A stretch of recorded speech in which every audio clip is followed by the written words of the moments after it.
네, 지난주 우리 이성원 선교사님 초청 예배를 드렸는데 여러분들에게 너무 감사를 드리고 싶습니다. 가시고 나서 바로 전화가 왔어요. 한 4시쯤 됐나요? 전화 왔는데 너무 감사하다면서 이야기를 하더라고요. 여러분들이 힘써서 후원을 해주셔서 280만 원 헌금이 나왔어요. 그리고 교회에서 300만 원을 보태서 이제 580만 원을 이렇게 보냈는데 제가 새벽 예배 나오신 분들인가요? 수요일인가 말씀을 드렸는데 우리 이제 공사를 시작했다고 하잖아요. 그 선교센터를 시작했는데 그 이제 뭐 자재비나 이런 것들은 거기 시장님이 보증이 돼서 이제 외상으로 갖다 쓰고 있죠. 그런데 이제 제일 중요한 게 인건비잖아요. 인건비가 이제 그 사람들은 보통 300페소, 요즘에 조금 올라서 이제 거기 사람들은 480페소를 준다고 해요. 300페소면 보통 8,000원, 480페소면 한 1,100원 조금 못 되죠. 그런데 이게 하루 품삯이에요, 품삯. 이게 언제 얼마나 이게 참 말이 안 되냐면 스타벅스라는 커피 있죠? 커피 한 잔, 보통 우리가 이제 뭐 톨 사이즈 한 잔이 180페소입니다. 4,200~300원 정도 하죠. 커피 2잔 값도 안 되는 거예요. 아침 6시부터 와서 저녁까지 일하는 하루 품삯이 커피 2잔 값이 안 돼요. 이제 그래도 일자리가 있으면 다행이죠. 그래서 그 주변에 있는 사람들, 뭐 거기 건축은 우리하고는 좀 틀립니다. 우리는 뭐 전문적인 일꾼들이 와서 하는데 그 사람들은 이제 대부분 핸드메이드, 손으로 다 써요. 벽돌에다가 콘크리트를, 철근을 넣어서 하여튼 희한하게 싸요. 그런데 단단하긴 합니다. 손으로 하기 때문에. 그래서 사람들이 이제 주변에 이제 빈민가들이 와서 이제 열심히, 그런데 이제 한 1년 동안 선교사님이 못 들어갔으니까 계속 이제 외상으로 이렇게 해왔는데 그 사람들 뭐 하루 벌어 하루 사는 사람들이잖아요. 그런데 또 보내줄 돈은 없고. 그런데 가시면서 도착해서 바로 전화가 와서 너무너무 감사하다고 자기들이 생각지도 못한, 저도 사실은 사전에 뭐 논의하고 그런 거 없어요. 그냥 갑자기 선교 보고가 와서 그거 보고서 하나님께서 또 우리를 쓰시려고 하시는구나 그런 마음이 들어서 장로님들하고 상의해서 초청을 했는데 그동안 거의 뭐 한 1년 가까이 밀린 임금을 우리가 헌금한 그것으로 보냈다고, 도착하자마자 바로 보냈다고 하더라고요. 그래서 너무 감사하다고, 하나님께서 이렇게 또 역사를 하셔서 하나님의 그 복음이, 하나님의 나라가 확장되어지는 일에 쓰임받게 하심을 너무 감사하다고, 뭐 10년 넘게 같이 사역을 해왔지만 제가 형편도 잘 알고 뭐 피차간에 너무 잘 아는데 그런 얘기 한 번도 들어본 적이 없거든요. 저희도 선교 갔다 오면 주머니 있는 거 탈탈 다 털어서 와도 제가 그런 얘기 한 번도 못 들어봤는데 너무, 본인은 여러분 얼마나 답답했겠어요. 다른 건 몰라도 인건비를 줘야 되잖아요. 그 주변에 사는 사람들. 빛과 소금과 빛교회가 2005년에 처음 지어질 때는 건물 옥상에 이렇게 텐트를 치고 시작을 했어요. 그때는 저는 못 가봤어요. 근데 태풍이 불어서 홀라당 다 날아가 버려서 상가 2층. 그때 제가 처음 갔었죠. 한 5평 정도 되는 데에 마이크 2개 해놓고 거기서 개척을 시작했죠. 그러다가 한 분이 선교를 왔다가 3천만 원을 줘서 50평인가 60평 땅을 샀어요. 그게 이제 그 위에 건물을 진 것이 이제 시작이 된 것이죠. 빈민가에서 사역이 시작된 것이죠. 그때 처음에는 1층이었어요. 색깔도 녹색으로 칠해왔습니다. 이 사진을 보면 저희가 가면 맨날 스머프 집이라고 그랬어요. 요게 이제 한 층을 짓는데 1,000만 원, 그 당시에 1,000만 원이 들었죠. 그 땅을 어떤 분이 이렇게 돈을 내셔서 사고, 그리고 또 다른 교회에서 1,000만 원을 내서 이렇게 한 층을 짓고, 그리고 나서 이제 한 층씩 한 층 올려서 3층이 되었습니다. 위에 이제 하도 이제 그 초록색 너무 이상하다고 그래서 요 색깔로 이제 바꿔서 3층을, 이 처음부터 3층을 짓는 게 아니고 한 층 짓고 또 한 층 짓고 그리고 또 한 층 짓고 그리고 위에 보면 또 이렇게 기둥이 있죠. 이제 더 지려고 이제 했던 건데 또 하나님께서 선교팀들이 많이 왔었어요. 이렇게 많이 알려지면서 사역을 되게 열심히 한다는 그런 소문들이 많이 퍼져서 많은 교회들이 협력해서 그래서 새 건물을 짓게 되었죠. 요 건물이 있는 곳은 굉장히 빈민가인데 요 빈민가에서 조금 남은 사람들이 사는 뭐 다 거기가 거기예요. 그래서 지금 이 건물을 짓고 여기서 예배를 드리고 그곳에서는 이제 전도 선교 사역만 한다고 하더라고요. 근데 요 교회 앞에 이제 우리가 영상으로 사진으로 보았던 이 선교의 집을 지으려고 하는 거죠. 가장 큰 이유는 그겁니다. 선교사 두 분이 지금 사시는 곳이 이제 빌리지 아닌데 그러니까 우리하고 좀 개념이 틀려요. 거기는 이제 일반 사람들이 사는 데에는 그냥 삽니다. 그냥 입구에 뭐 대문 같은 것만 있고. 그런데 조금 외국인이나 이런 분들은 위험해요. 왜냐하면 거기는 이제 치안이 그렇게 안전하지 않기 때문에. 그래서 빌리지 안에 사는데 이 월세가 월 150만 원이에요. 그러다 보니까 지출도 많고 또 이렇게 선교팀들이 오면 또 이제 선교팀이 아니더라도 오면 묵을 곳이 마땅치가 않은 거예요. 그래서 저희도 선교를 가면 항상 어디서 잤냐면 교회에서 잤습니다. 교회 바닥에 다 거기는 타일로 이제 이렇게 했기 때문에 그냥 거기서 침낭 피고 잤어요. 여러분들은 우리는 가보지 않았기 때문에 도대체 이곳이 어떤 곳인가 잘 감이 안 와서 제가 영상을 쭉 자료를 찾아보니까 제천에서 오면서 넘겨주고 온 것들 굳이 뭐 그래서 많이 자료가 없어요. 그나마 유튜브에서 예전에 올렸던 거 다운을 받아서 이 빛과 소금 교회가 사역하는 지역이 어떤 동네인지 일하는 거는 너무 보지 마시고 그 배경들을 여러분들이 한번 보시면 우리가 이렇게 기도를 하고 후원하는 우리 빛과 소금 교회가 이런 곳에서 사역을 하는구나. 여러분들이 조금은 그런 느낌이 올 거예요. 한번 영상을 한번 볼까요?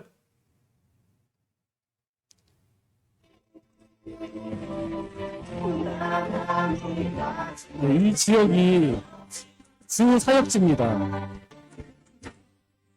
그냥 가난한 사람들은 땅이 없으니까 그냥 홍수 여기에는 이렇게 물이 차요.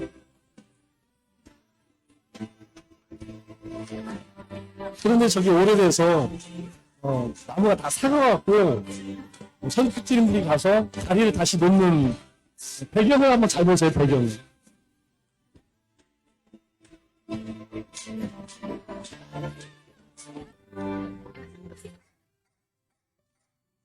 예, 같은 지역입니다.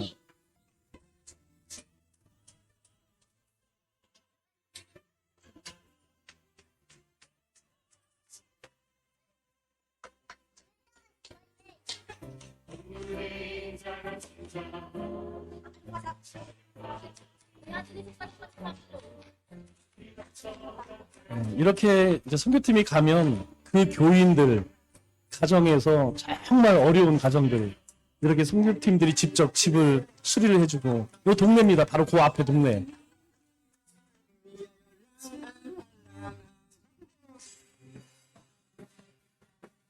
저 때만 해도 박 여사가 잘 뛰었어요.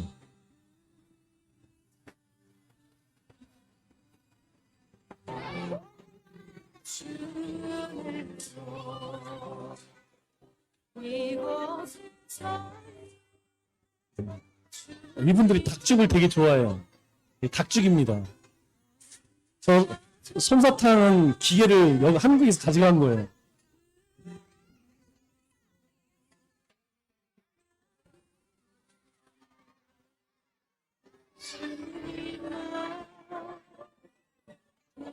애들이 바글바글해요. 이곳이 이제 정글 한 5시간 들어가야 되는데 그 산 속에다가 이제 교회를 정글의 법칙 보는 것 같죠? 물품을 다 지어 날려야 됩니다.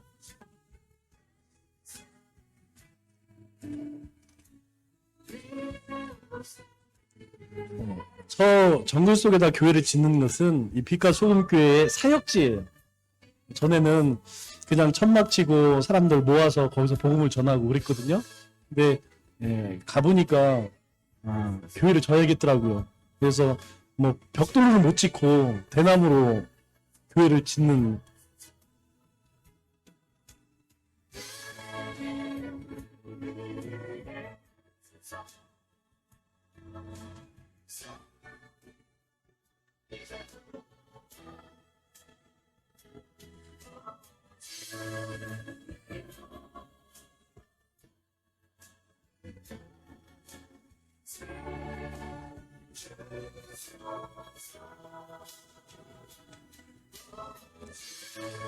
여기 선교팀들이 가서 오는 날까지 4박 5일 동안 새벽부터 밤까지 여기서 자면서 저 교회를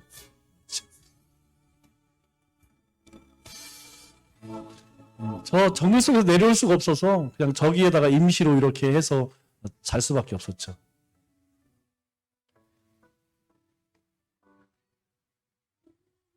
저분에게 머리 깎으면 밖에 못 나갑니다.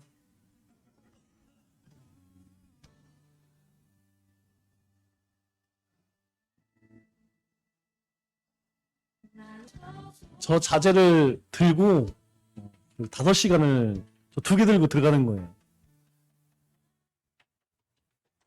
너무 즐겁고요. 좀 힘은 들지만 좀 있으면 교회가 채워집니다. 게릴라 같죠? 죽겠습니다. 뭐 한마디로 죽겠지만 우리 손으로 이렇게 교회 하나가 지어진다는 걸 보고 너무나 기쁘지 않을 수가 없네요. 고생하시는데 여기까지 올라오셔가지고 다 고생하고 있으니까 마중물팀 좀 더 힘내고 마지막 날까지 끝까지 잘했으면 좋겠습니다. 파이팅! 이 하루만 지겨 와가지고 교회를 진다는 게 너무 감동적입니다. 이 오지에 하나님의 복음이 그 골짜기마다 흘러갔으면 좋겠습니다.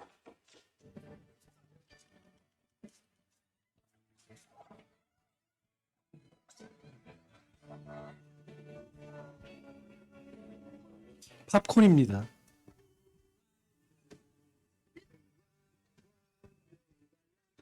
저 때만 해도 괜찮았는데.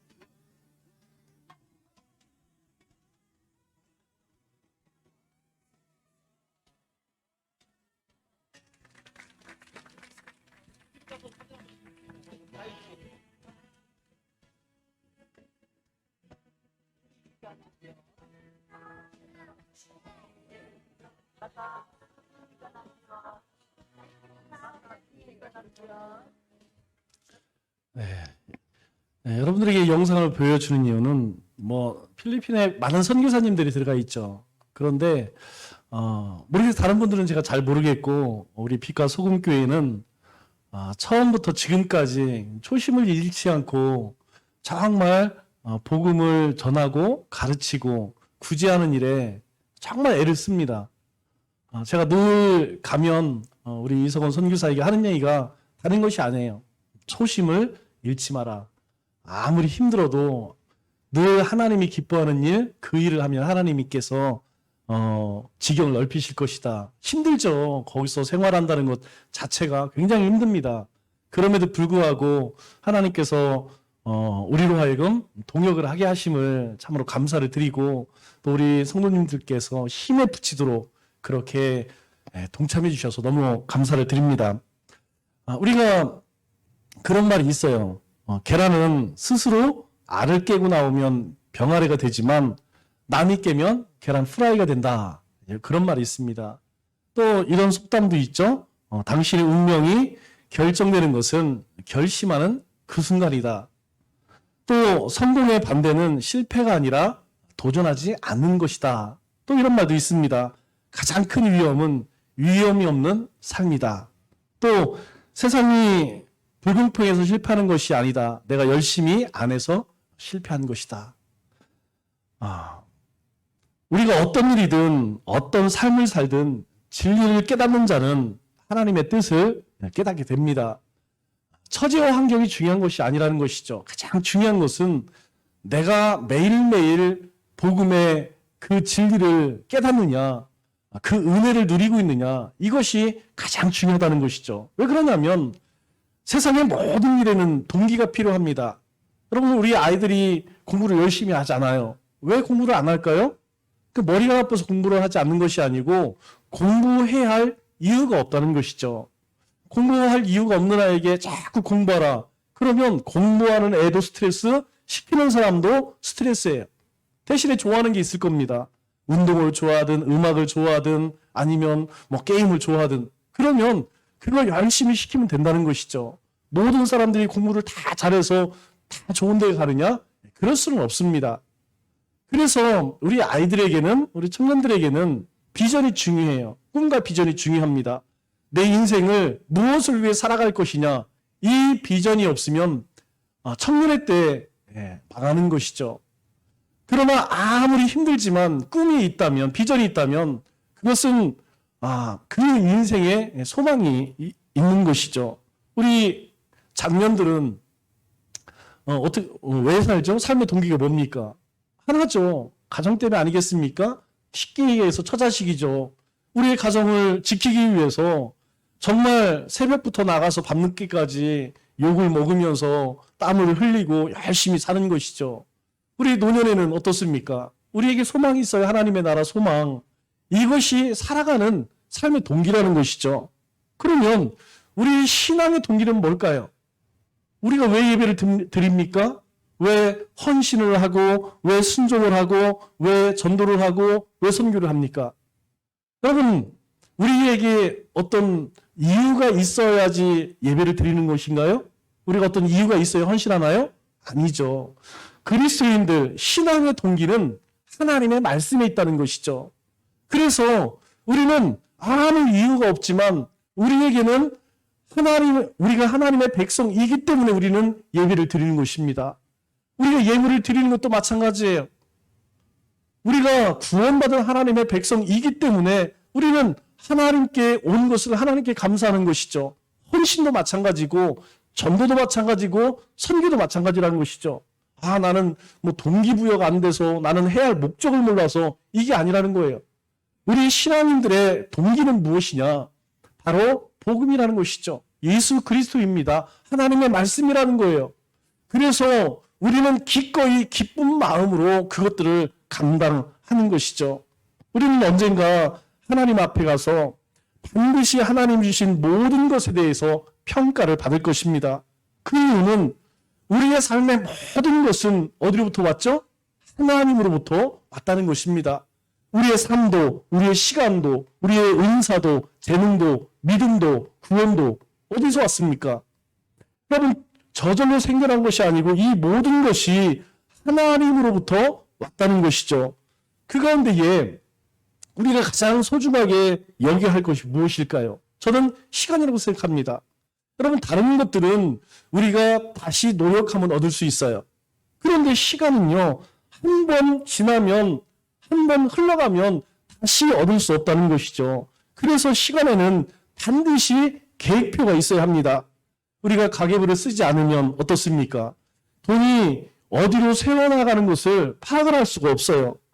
마찬가지로 시간 계획표가 없이 살면 이 시간이 나도 모르는 사이에 그냥 흘려보내는 시간이 너무나 많다는 것이죠. 그 흘려보내는 시간을 가지고 우리는 하나님 앞에 서야 한다는 사실입니다.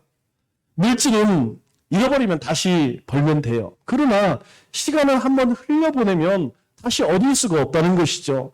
그래서 시간은 물질보다 훨씬 더 중요합니다. 우리 인생은 언젠가 하나님 앞에 결산할 때가 있습니다. 오늘 본문 말씀에 뭐라고 말씀하시죠? 보라, 내가 속히 오리니 내가 줄 상이 내게 있어 각 사람에게 그가 행한 대로 갚아주리라. 내가 행한 대로. 그래서 11절에 무엇을 이야기합니까? 불의를 행하는 자는, 또 더러운 자는, 의를 행하는 자는, 거룩한 자는, 이런 이야기 하지 않습니까? 내가 행한 대로, 내가 거룩하게 의롭게 행했으면 하나님께서 그 의로움대로, 내가 더러운 가운데 행했으면 그 더러운 가운데에 네가 불의를 했다면 그 불의한 대로 하나님께서 갚으시겠다, 그렇게 말씀을 하고 있어요. 그래서 우리의 삶에 시간 계획이 필요한 이유는 먼저 이 시간에는 하나님의 목적에 맞게 사용할 수 있어야 한다는 것입니다. 시간에는 목적이 있다는 거예요. 이 얘기는 무엇이냐면 오늘 우리의 하루의 삶이 있습니다. 한 주간의 삶이 있어요. 여러분, 하루의 삶, 우리는 가정에서, 삶의 터전에서, 그리고 나 자신을 위해서 분명히 해야 할 일이 있다는 것이죠. 똑같이 주어진 시간이지만 이 시간이요, 그 시간에 목적이 있다는 거예요. 우리 고3 수험생들이 어떤 시간에 그들의 시간이 집중되어 있습니까? 당연히 수능이죠. 수능이 11월 18일이죠. 그날에 맞추어서 D-100일, 지금 세보니까 한 110일 정도 남은 것 같아요. 또 뭐 D-50일, 그렇게 하루하루 달력에 각기를 치면서 준비를 해나가죠.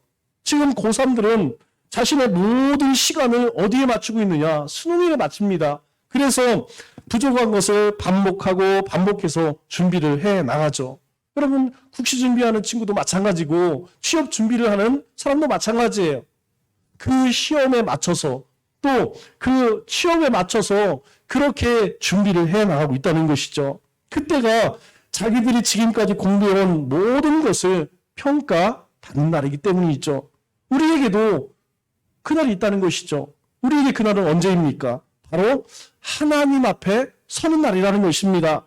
하나님 앞에 서서 살아온 삶을 평가받을 때가 반드시 있다는 거예요. 만약 우리가 살아있는 동안 노세, 살아서 노세, 젊어서 노세 그렇게 했다가는 분명 하나님 앞에 섰을 때 책망을 받게 될 것입니다. 그래서 우리의 시간을 하나님의 그 부르심의 목적에 맞춰서 우리가 잘 사용할 수 있어야 한다는 것이죠. 특별히 시간 계획이 없다는 것은 하나님께 받은 것을 허송세월로 보내고 있다는 뜻입니다. 그럼 문제가 있는 사람의 특징이 무엇이에요? 항상 남 탓하죠? 네, 지금 요즘에 그런 분들이 있어요. 뭐만 생기면 항상 교회 탓, 남 탓만 하더라고요. 여러분, 문제가 있는 사람의 특징은 무엇이냐면 항상 시간이 부족하다는 것이죠. 시간에 문제가 있다는 거예요. 그러나 시간을 잘 사용하는 사람들을 보면 언제나 모든 면에서 열매를 맺습니다. 또 시간 계획이 필요한 이유는 우리의 일상이 매일매일 반복되기 때문이라는 거예요.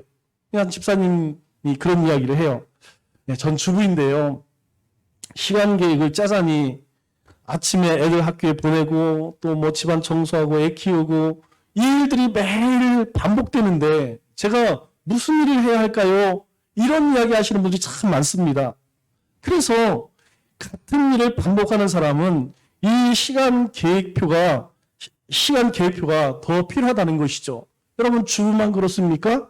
직장을 다시 다니는 사람도 동일해요.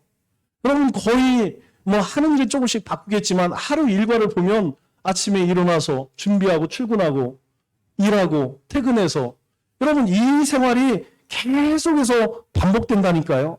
하지만 우리가 오히려 반복되는 일상을 보내는 사람들이 이 시간 계획을 더 잘 짜야 한다는 것이죠.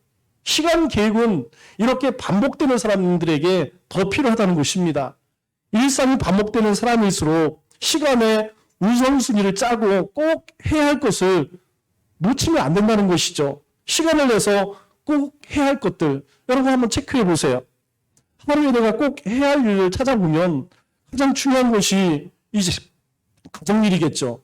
가정일 다음에는 직장일이겠죠. 그리고 나 자신을 위한 그런 시간일 거예요. 이것을 조금 압축해서 이야기하면 내 생계를 위한 일, 자기 개발을 위한 일, 그리고 우리 신앙을 위한 영성의 일이 있겠죠?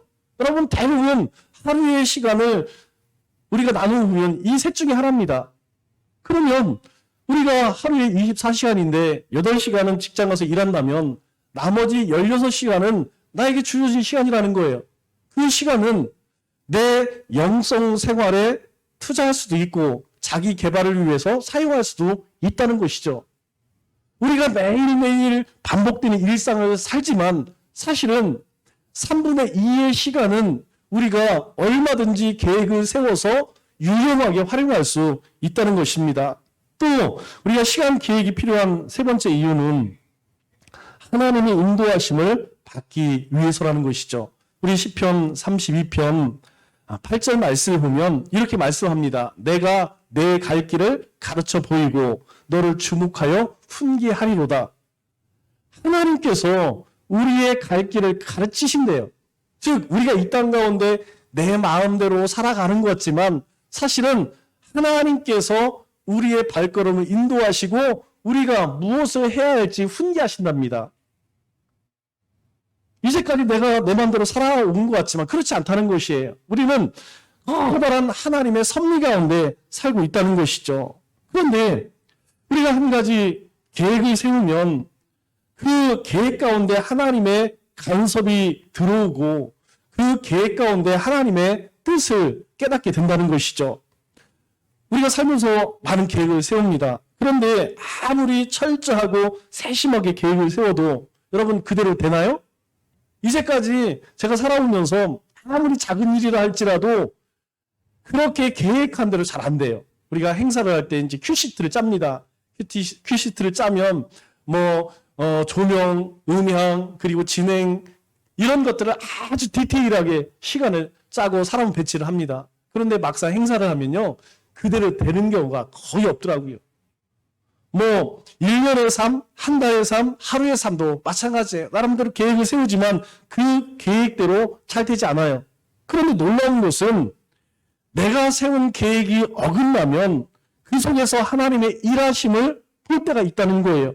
즉, 계획을 짜 놓았기 때문에 우리의 생각을 넘어서 일하시는 하나님의 섭리를 보게 된다는 것입니다. 나는 이것이 옳고 이것이 하나님이 기뻐하시는 일이다라고 생각하여서 이렇게 계획을 짰지만 때로는 그것이 이루어지지 않아요. 그런데 이루어지지 않는 그 일을 통하여서 하나님이 내 삶 속에, 내 시간 속에, 그리고 내 계획 속에 살아 역사하시는 것을 우리는 경험하게 된다는 것이에요.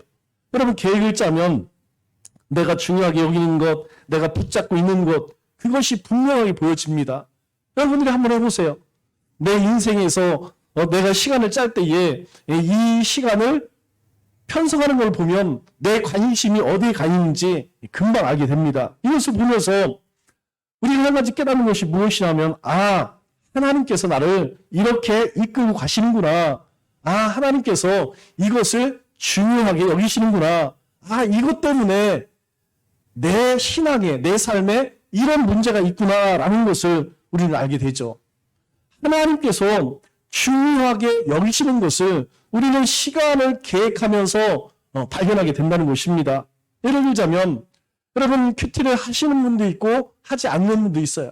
그런데 큐티를 하시던 분이 바쁜 일 때문에 큐티를 한번 멈추게 되면 하루 멈추는 게 아니죠. 쭉 멈추게 됩니다. 그런데 어느 날 어떤 사건을 통하여서 무엇을 깨닫냐면 내가 하나님의 말씀을 붙잡고 살지 않으니까 내 삶 속에 이런 영적인 침체가 오는구나. 내 삶 속에 이런 하나님이 주시는 기쁨이 없구나 라는 것을 깨닫게 된다는 거예요. 여러분 아예 하지 않으면 그걸 모릅니다. 그러나 우리가 그런 시간에 계획을 짜서 내가 아무리 바빠도 하루에 30분을 시간을 내어서 내가 하루의 삶의 시작을 할 때에 반드시 먼저 하나님의 말씀을 읽고 묵상하고 하나님께 기도하며 하루를 시작해야지. 그렇게 계획을 했다면 그 계획대로 되지 않는다 할지라도 우리가 그 삶 속에서 하나님의 일하심을 경험하게 된다는 것이죠. 내 시간 속에 뭐가 중요하고 하나님이 어떤 것을 중요하게 여기시는 것을 우리는 시간 계획을 통해서 발견하게 된다는 것이죠.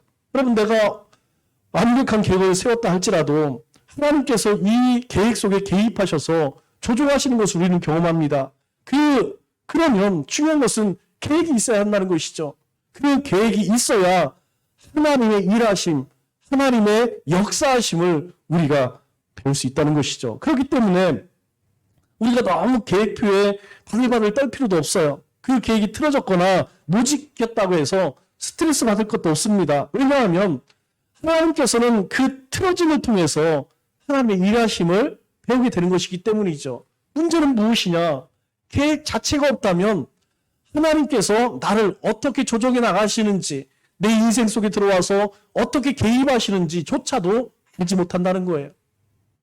세 번째로 우리 계획표가 네 번째로 계획표가 있어야 하는 것은 우리가 사단에게 공격받는 것이 줄어듭니다. 여러분, 우리 신앙생활 가운데서 가장 힘든 게 바로 이거예요. 나는 하나님 앞에 정말 신실하게 바르게 살고 싶습니다. 그런데 여러분, 사단이 어떻습니까? 우리의 생각과 마음, 환경, 여건, 주위의 사람들을 통하여서 우리를 자꾸 흔든다니까요. 그런데 내가 다행히 하나님의 말씀 위에 든든히 서 있으면 많이 흔들리지 않습니다. 그런데 그럴 수 있냐는 것이죠. 그렇게 살면 좋겠지만 나도 모르는 사이에 나도 모르게 넘어질 때, 자빠질 때, 실족할 때가 있다는 것이죠. 그렇기 때문에 우리는 먼저 이 사단의 전략을 잘 알아야 돼요. 아마 여러분들도 다 경험하고 있는 것입니다. 사단의 전략이 무엇입니까? 이 정도는 괜찮아 뭐. 그죠? 네, 우리 가운데 그렇게 위로해. 그 정도는 괜찮아. 또 딱 한 번인데 뭐 한 번쯤은 괜찮아. 한 번 괜찮아. 또 누구나 그렇게 교회 다니는 사람들 다 그렇게 다음에 하지 뭐. 여러분, 우리가 조심해야 할 것이 이 네 가지의 경우라는 거예요. 사단은 우리에게 자꾸 그렇게 이야기한다니까요. 다음에 다 그렇게 한다니까. 그 정도야 뭐 딱 한 번인데 어때? 여러분, 여기에 한 번 걸리게 되면 한 번이 두 번 되고 하루가 이틀이 되고 어느 순간에 우리 가운데 하나님의 은혜가 싹 빠져나가게 됩니다. 그래서 계획이 필요하다는 것이죠. 이 계획표가 없으면 어느 순간 쓱싹 빼먹는 시간을 빼먹는도 모르게 우리의 시간을 빼앗기게 된다는 것입니다. 우리가 요즘에는 현금을 잘 가지고 다니지 않지만 여러분, 현금을 지갑에 넣어서 가지고 다니면 어떻습니까? 조금씩 쓰다 보면 어느 순간에 내 현금 다 어디 갔지? 저는 그런 경험이 있어요. 어렸을 때는 이제 10,000원을 받잖아요. 그러면 이 10,000원을 깨는 순간 10,000원이 사라져버려. 50,000원짜리 갖고 다닐 때에는 50,000원을 지킵니다. 그런데 그것이 한번 깨지잖아요? 그러면 언제 내 주머니에서 그것이 없어졌는지 알지도 못하는 사이에 현금이 싹 사라져버린 걸 경험합니다. 시간도 마찬가지라는 것이죠. 우리 인생 속에서 조금씩 빼먹는 시간, 이게 상당하다는 것입니다. 왜 그럴까요? 24시간 가운데 우리가 삶의 터전에 드리는 시간은 불과 8시간밖에 되지 않아요.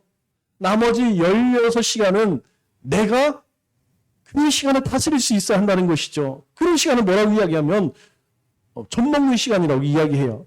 이 젖 먹는 시간을 다 치게 되면 어마어마한 시간이 된다는 것입니다. 흘러보내는 시간을 모아서 알차게 사용하면 아주 유용하게 사용할 수가 있죠. 여러분들은 어떤 생각할지 모르겠지만 저는 말기 참매를 할 때마다 그 생각해요. 만일 말기 참매하지 않고 있으면 여러분 뭐 하겠습니까? 관계시 보고 있겠죠.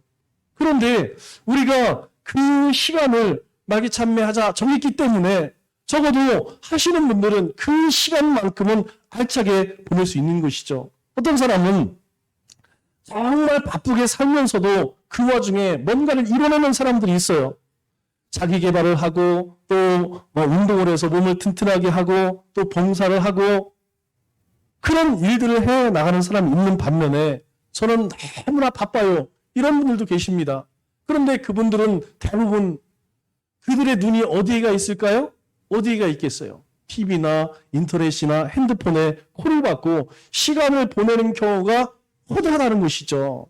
그렇기 때문에 계획을 짤 때에 우리가 시간의 우선순위를 잘 짜야 합니다. 이것은 하루의 삶도 한 주간의 삶도 한 달, 1년의 삶 다 마찬가지라는 거예요. 시간은 중요한 것이 있고 급한 것이 있습니다. 그러니까 중요한 게 있고 급한 것이 있으니까 경우의 수로 따지면 4가지의 경우가 나오겠죠. 가장 중요한 것은 무엇이냐면 중요하고 급한 것. 여러분, 만사를 제껴놓게 해야 할 일입니다. 그러나 중요하지도 않고 급하지도 않은 것, 이것은요 저 낮은 순위로 미뤄도 된다는 것이에요. 그래서 첫 번째 우리가 항상 신경 쓸 게 뭐냐면 중요하고 급한 것이 무엇이냐. 두 번째로 중요하고 급하지 않은 것이 무엇이냐. 세 번째는 중요하지 않지만 급한 것이 무엇이냐. 마지막 급하지도 않고 중요하지도 않은 것.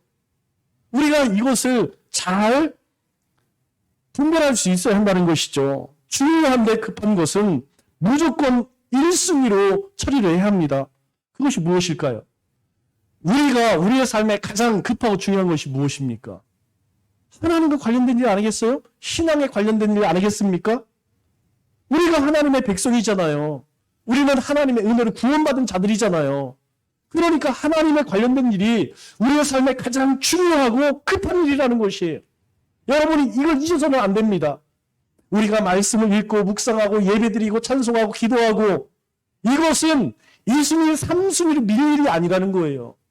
우리의 삶에 가장 중요하고 급한 일 중에 1순위가 바로 이 하나님을 기쁘시게 하는 일이기 때문에 우리는 이 일에 최선을 다해 한다는 것이죠. 그 나머지 것들, 그 다음에 중요하고 급한 것이 있을 수 있죠.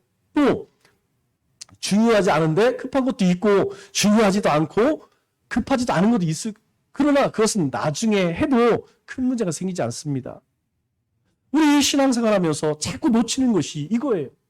우리가 하나님의 백성으로 하나님이 주신 시간 가운데 살아가면서 자꾸 놓치는 것이 무엇이냐? 바로 이 중요하고 급한 것을 자꾸 놓친다는 것이죠. 여러분, 주님의 백성이 주님의 주일날 나와 예배드리는 게 특별한 일인가요? 주님의 백성이 하루의 삶을 새벽 말씀으로 시작하는 게 특별한가요? 주님의 백성이 주중에 주님 앞에 예배드리는 것이 특별한 일인가요? 아니라는 것이죠. 그것은 우리의 삶에 가장 중요한 일이고 급한 일이기 때문이라는 것이죠. 그런데 이 중요하고 급한 일이 어떻습니까? 자꾸 내 일상의 다른 일들 때문에 자꾸 후손으로 밀려지니까 하나님께서 경홀히 여김을 받으시는 거예요. 우리는 아무렇지도 않게 그렇게 행하지만 하나님이 보실 때에는 여러분 어떻습니까? 하나님의 백성이 나를 경홀히 여기구나. 그렇게 여기신다는 거예요. 여러분, 우리 자녀를 키우는 모든 부모님들은 다 느끼는 겁니다. 부모님의 생일, 어떤 특별한 날, 여러분 우리의 자녀들에게 전화 한 통 없으면 어떻습니까? 왠지 서운한 마음 들잖아요. 마음으로 위로는 받습니다. 아유 바쁘니까, 뭐 살기 힘드니까 다 이해는 해요. 그러나 마음 한편으로는 아유 전화 한 통이라도 하지. 여러분 그런 마음 솔직히 들지 않습니까? 하나님도 마찬가지라는 것이죠. 하나님께서 우리를 위해서 예수 그리스도를 보내셨는데 그 큰 은혜로 구원을 베푸셨는데 그 하나님의 백성이 삶 속에서 하나님이 항상 2순위, 3순위 밀려날 때에 하나님께서 어떤 마음이 드실까요? 그렇다고 해서 우리를 치시거나 우리를 하나님께서 그런 분은 아닙니다. 문제는 무엇이냐면 우리의 신앙의 연수가 더해지고 우리의 신앙이 성장하고 성숙되어지면 우리가 해야 할 일이 무엇입니까? 어떻게 하면 하나님을 기쁘시게 할까? 이거 아니겠습니까? 그래서 사탄은 항상 우리의 삶을 급한 일, 항상 일을 급하게 몰아가고 급한 것으로 우리를 묶는다는 것이에요. 중요한 일이 있음에도 불구하고 친구를 만나는 일, 어떤 모임들 이런 급한 일에 우리의 마음을 빼앗기게 한다는 것이죠. 그러나 하나님은 그렇게 하지 않습니다. 하나님께서 성경 가운데 하나님의 백성들이 통해서 일하시는 걸 보면 하나님께서 급히 바삐 그런 경우는 몇 가지 외를 제하고는 그렇게 행하지 않으세요. 하나님 구원을 이루실 때에 안 되겠구나. 내가 빨리 예수를 보내서 이들 구원해야겠구나. 하나님 그렇게 하지 않으세요. 에덴 동산에 쫓겨나실 때에 하나님께서는 이미 구원 계획을 우리에게 이스라엘 백성들이 범죄하고 우상 섬기기 이전에 하나님께서는 구원의 계획들을 그렇게 세우시죠. 여러분 그것을 뭐라고 이야기합니까? 하나님께서 순조롭게 인도하신다. 하나님은 하나님의 시간에 맞게 하나님의 일들을 해나가세요. 그런데 우리는 어떻습니까? 그 하나님이 행하시는 그 순조로움을 하면서 답답해 미치려고 하죠. 왜? 우리의 생각으로는 빨리 했으면 좋겠는데 하나님께서 그렇게 하지 않으니까. 그래서 신앙 싸움은요 두 경우의 싸움입니다. 급하지 않아도 중요한 것을 중심으로 살아가면 지금 당장은 힘들어요. 가끔도 일어나고 많은 문제가 있겠죠. 하지만 시간이 지날수록 나중에는 모든 것이 바로잡혀 간다는 것이죠. 여러분들이 내 삶에 오늘부터 최우선은 하나님이 기뻐하시는 일이다. 그리고 결단하고 해보세요. 당장 여러분 가운데에 굉장히 많은 프레셔가 찾아옵니다. 여러 가지 문제들이 생겨요. 그러나 그것이요, 시간이 지나면 지날수록 평안함을 느끼게 됩니다. 하나님의 축복을 누리게 된다는 것이죠. 그러나 이것이 바뀌어서 급한 일부터 쫓아다니면 지금은 편하죠. 왜? 지금 빨리빨리 해나가니까 눈에 가시적으로 보이는 일 금방 해결되는 것 같지만 시간이 지나면 반드시 문제가 생긴다는 것이죠. 그렇기 때문에 어떤 게 중요하고 어떤 게 급한지 우리가 잘 분별하는 것, 이것 또한 믿음이라는 것입니다. 다시 말해서 우선순위가 없는 계획은 고생의 지름길이라는 것이죠. 다른 것들을 다 못하고 넘어간다 할지라도 꼭 해야 할 것에서 우리가 은혜가 임하면 바로 모든 것이 다 덮여진다는 것이에요. 우리가 하나님의 나라 갈 때에 여러분 무엇을 이야기하겠습니까? 하나님, 제가 하나님께서 저에게 맡겨주신 일은 하지 못했어도 제가 다른 것, 제가 세상 일, 또 세상 사람 좋아하는 일 열심히 했습니다. 여러분 그거 가지고 칭찬받을 수 없어요. 제가 다른 것은요 다 못했어요. 그런데 하나님께서 기쁘게 여기시는 것, 하나님께서 중요하게 여기시는 것, 저는 그것만큼은 최선을 다했습니다. 만약 우리가 그렇게 고백할 수 있다면 우리 하나님께서 뭐라고 우리에게 말씀하시겠습니까? 분명 참 잘하였다, 착하고 충성된 종아, 그렇게 이야기하지 않겠습니까? 그게 우리 안에 있으면 우리의 삶과 우리의 시간이 가치가 있어지는 거예요. 그것이 없으면 내 삶이 어디론가 흘러가는지도 모르고 그렇게 살아가게 되는 것이죠. 말씀을 맺겠습니다. 언젠가 우리 모든 인생은 하나님 앞에 결산할 때가 있습니다. 그러므로 하나님이 주신 시간을 하나님의 영광을 위해서 우리는 귀하게 사용해야 합니다. 내 인생 전체에서 한 해를 또 한 달을 하루의 삶 속에서 우리는 계획을 세우고 하나님의 인도하심을 따라 살아야 한다는 것이죠. 그래야 하나님이 주신 시간을 낭비하지 않습니다. 이 한 주간도 우리가 날씨가 무덥다고 어영부영 아무 계획도 없이 그저 무작정 사는 그런 인생이 아니라 하나님이 주신 믿음과 소망을 가지고 하나님 주신 시간을 소중히 여기고 올바르게 사용하는 우리 믿음의 권속들 다 되시기를 주님의 이름으로 축원합니다.